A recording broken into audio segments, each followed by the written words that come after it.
Pastor Ben akoretwo agikumithia mbari ya wiru na kiûnuhu na o ne thutha wa account ya Phyllis Muthee ya YouTube gukorwo ikihako iria irari na makiria ya 300,000 subscribers and millions of views na o ni undu wa gukorwo ugitura muno kuona ati account ino akoretwo akimitungata kana akimibuild for the last 7 years na kuona ati riu have kwambia from scratch ni undu wina ruo ruingi muno na ni undu ona utumite ginya Phyllis Muthee akorwo akirira muno kuona ati mundu ucio ni arakorirwo akimucokia ikinya rinene na thutha na nyingi kuonania ati account ino niyo ithukumiro riake kuona ati Phyllis akoragwo aki-upload nyimbo ciake na mafans make magagikorwo makimusupport na hawa agagikorwo earn a revenue na Pastor Ben agakorwo akiuga ni onete kundu kurehu kuria Phyllis Muthee akoretwo akiuma ona nyingi kio giake thini wa wira-ini wake na nyingi akoria niki kingituma mundu aikare thi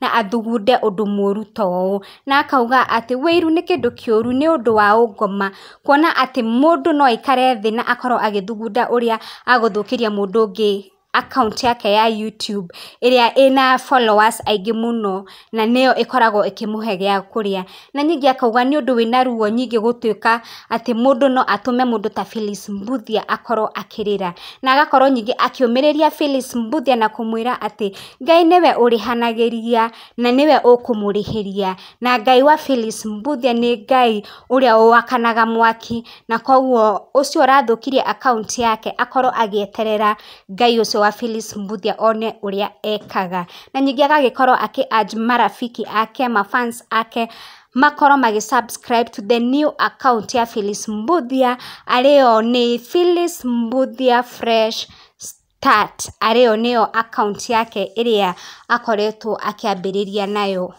kwa ihinda riri na o niguo Pastor Ben agikorirwo akiandika kahinda gatari kuraihu kuria thini wa nenda-ini ciake cia ukinyaniria. Phyllis Muthee has come from far, worked hard to be known and seen.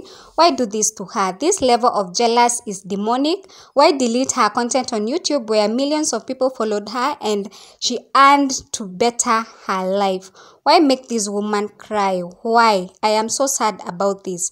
Phyllis, God will revenge on your behalf. Whoever did this to Phyllis, prepare yourself because her God is a consuming fire. Guys, let's subscribe Phyllis new account tumrudishe mahali alikuwa and I hope guys pia nyinyi mtasubscribe on her new YouTube channel which is Phyllis Muthee Fresh Start. Let's go and support her. Na if you are new here, kindly usisahau kusubscribe on my channel and then make sure the notification bell is on na maragicokereria rita ringi ni thengio muno ni gukorwo mukini support na gukorwo mukiwatch video ciakwa na Ngai agikorwo akimurathima tonane ringi in the next video. Bye bye.